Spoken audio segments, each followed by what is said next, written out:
Well, quite a bittersweet day, actually. Sweet in the sense that Stay Close is obviously sharp coming into the final and looked really, really good. A lot went on today. We get to the track, warm the horses up. I looked down, and all the horses were shot on Monday, and the track is really hard. So, one, in the back of my mind, I'm wondering about Eldys Patrick. So, Eldys Patrick wears an aluminum shoe turned around backwards, which is kind of rare for a trotter.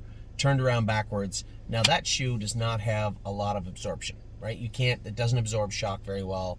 Aluminum shoes are not really preferable, but it's what he's comfortable in, so we're going to race him in that. Now, the next problem is, track is hard as a rock. So there's a lot of shock to absorb.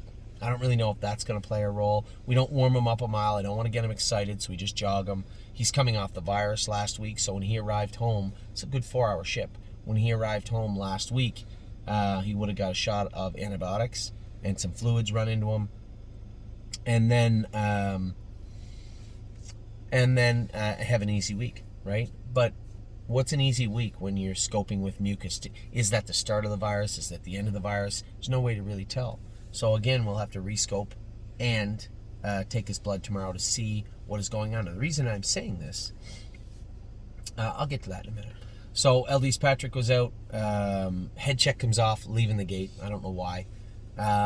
It didn't really bother him anyway. Got away 5th or 6th. Wicks Hanover, who raced so good last week, again makes a break in the first turn, comes up trotting, and the guy just comes like gonna bull rush everyone. I just slide out onto his back. Now I'm really in the perfect position, right? Aside from the 2-hole with Patrick, this is a good spot to be. Now, maybe, I don't really know if it's his preferable position, but as a driver, it's a preferable position. You're second over behind one of the horses to beat. Regardless if the horse made a break or not, it's probably going to take you as far as you need to go. Now, if Eldys Patrick was on his game and good tonight, I wheel him 3 deep coming out of the turn. He's gone. Wrapped up. He wasn't awesome. Was it the little bit of sickness lingering? Possible. Was it the rock-hard track with shoes that were just put on him? I hate making excuses, but I do want to make sure everybody has all the information. Eldys Patrick is a very, very good horse. But today he was just okay. So why? You guys could see that. I mean, that horse didn't look like a powerful horse. I really think he's just a little bit better than every horse in that series. But maybe I'm biased because he's ours. I don't know. He just felt like he was present today. So, was it sickness? Was it the shoes? Was it everything? Was it the 4-hour ship? I doubt it was the ship because he was razor sharp last week. So I doubt it was the ship, but maybe the ship was also a little bit negative last week, but quite a bit negative this week if he was still a little bit under the weather. Seemed good, warmed up good. In the race, he was okay, but okay. So we'll circle back to Eldys Patrick in a minute because there is a lot going on today. I warmed up Stay Close, bumpy. Now, Stay Close wears an aluminum window bar. Now, for those of you that are maybe welders or even horsemen out there, you know how incredibly difficult it is to weld aluminum. I don't know why. I can't weld any metal or alloy. I don't know how to do it. So it's very difficult for me to tell you why, but I know it's very hard to weld aluminum. So they welded the aluminum, put the bar. So the window bar he wears, he had a quarter crack on the outside of his foot when we got him. It's good now. So the shoe would go from this point of the heel all the way around and then stop right here and come straight across. So there's no shoe right here, leaving this open so that the weight can be distributed differently in the foot with little pressure on that affected area. Works very good for this horse in particular. I warm him up, I look down, bar's broke. It's gone. Now, I didn't know that he was just shot on Monday and that they tried to re-weld the aluminum, like put a new aluminum bar on him. I thought that this was the same shoe. I'm like, it's been 3-4 weeks. It's aluminum. It's not strong. I come off the track and Jason tells me that they shot him Monday, put this brand new aluminum window bar on him, and it snapped. Now, I don't know. Our blacksmith's a good guy and a pretty good blacksmith. Amish guy. I don't really know his qualifications for welding aluminum. Maybe it was just bad luck. I don't know. But I know that the aluminum bar broke. Now, this is telling. Now, this horse was strong today and trotted well today. Did it have anything to do with that bar missing? I don't know.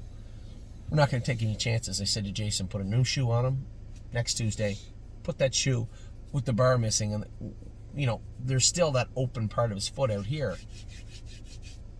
Maybe he likes it like that. I'm not going to change anything. So next Tuesday, we will put that shoe back on the way it was, which sounds stupid. But when we're talking about a stake final and a horse that's a super contender, you guys sell the race. If I don't go second quarter in 31-4, if I go 30-3 and leave Royson out there, right, I jog.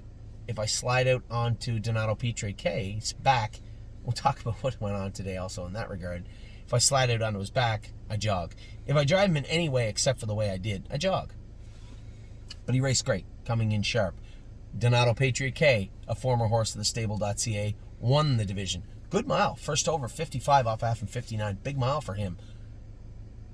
I didn't miss the fact that Fox Valley Britska beat us again in the first division. Mike, I owe you an apology. Horses change, they mature, they grow up, and Fox Valley Britska, although I didn't think he could beat Walk on the Moon, and I certainly didn't think he could beat Eldest Patrick, he beat both of them. So congratulations. So as we go under the wire, I'm thinking, Eldest Patrick wasn't awesome. Are we going to ship him to New York like this? I want to get a handle on what's going on. We'll scope him, draw his blood, make sure everything's okay. Royson's Punch, we all know. Hunt, sprint on the end. Not a first over on the front type horse. It wasn't until after the race we realized there was something wrong. At least Royson's Punch hurt himself. Left hind. Down low. I hate using the word suspensory unless I'm certain. But it certainly looks like he tweaked it a little bit. Left hind. Way down low. I guess the only place where it can be mended real good, when you start getting up high, there's not a lot of supporting infrastructure there for the horse. Anywhere up high, it's all soft tissue.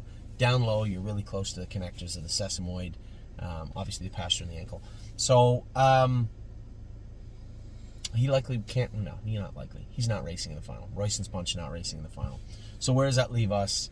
As of this afternoon, we could have went from anywhere to putting Royson's Punch or Eldest Patrick on gate to, never mind, we'll race Levitor and Eldest Patrick in Yonkers. And, these two horses belong in the final. They won their respective divisions. Royson's Punch was the fastest horse in the entire stake series. Of all the divisions leading up to the final, Royson's Punch was the fastest. So let's just let them go there. We'll reassess Eldest Patrick and figure out what we're doing. For certain, one thing's for certain, Levitor will be going to Corey Stratton. I talked to Mark, my brother Mark, last night. He was talking about he thought Corey Stratton was the right man for the job. He's close to Yonkers. He does well at Yonkers. It's a short ship. It made sense. I was really happy about getting maybe Patrick back to a shorter ship.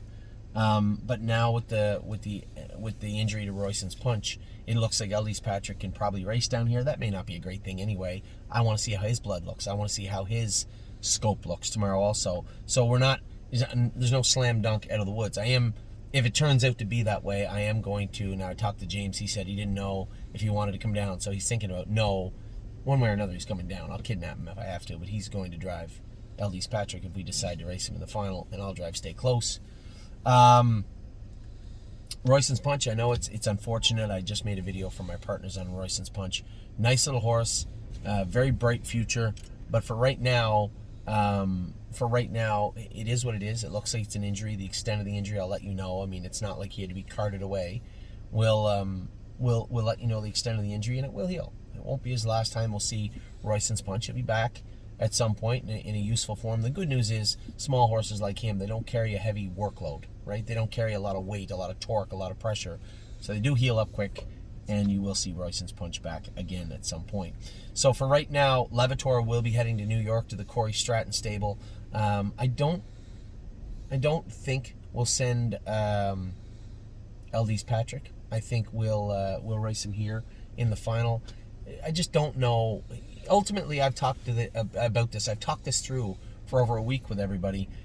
He's been racing for over a year, this horse. Was he tired today?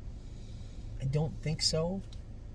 But he could have been. He could have been. If he was tired, I think we probably will race him in the final and then find a field for him. Now, if it was lingering sickness, if it was something in his blood, if it was the fact that he just got shot and his feet were hurting him, all these things can be fixed. And we'll assess that again tomorrow. So a lot went on. Obviously, we had a wounded soldier today with our boy Royson's Punch. He'll bounce back. We had a semi-flat mile I know somebody's going to message me to tell me about the big last half and quarter. Listen, watch the race. He should have been a winner. He was a little bit flat today. And then, obviously stay close. Stole the mile today. Literally almost stole the mile. I know the judges weren't very pleased. They called me after and said, listen, we can see the score. It's windy. I know the second quarter it's windy. 31-4 to cut your stablemate loose. Virtually very kind, nice Ohio judges saying, you do it again, we're going to take our pound of flesh. But that was not today. They let me slide today. So, unfortunately, we did have an injury, but as I said, Royston's Punch will bounce back. We'll get him back good, and we'll know the extent of exactly the injury tomorrow or the next day, and we'll not only inform the Royston's Punch group, my partners in Royston's Punch, we'll inform everybody else. So everybody cares about all our horses, and everybody likes to watch them race. Royston's Punch especially gave us a big jump last week, a big thrill. So everybody's rooting for him, and we will know the extent of that injury tomorrow. So with that, I will talk to everybody soon. Oh, I almost forgot. Peanut Butter and Jelly was second at London tonight. Haven't talked to Travis, haven't talked to Mario, but a second place finish nevertheless. So good start to her career. Congratulations to everybody there. Anyway, on my way back, we're going to head now to Northfield Park, where we will get up tomorrow morning. I got a couple of horses to train. We have 4 to qualify and two or three to school, I believe. A big day tomorrow, and then it's off to the races Friday, Saturday, Sunday, just on and on and on and on. So with that, I will talk to you all soon. Had worse days. Aside from Royston, it was an okay day. Anyway, congratulations to the Peanut Butter and Jelly group. Congratulations to the Stay Close group. Both those horses raced fantastic. Patrick, we'll get to the bottom of that. I suspect you'll see him here next week, and Royston's going to need a little holiday. So take care. Talk soon.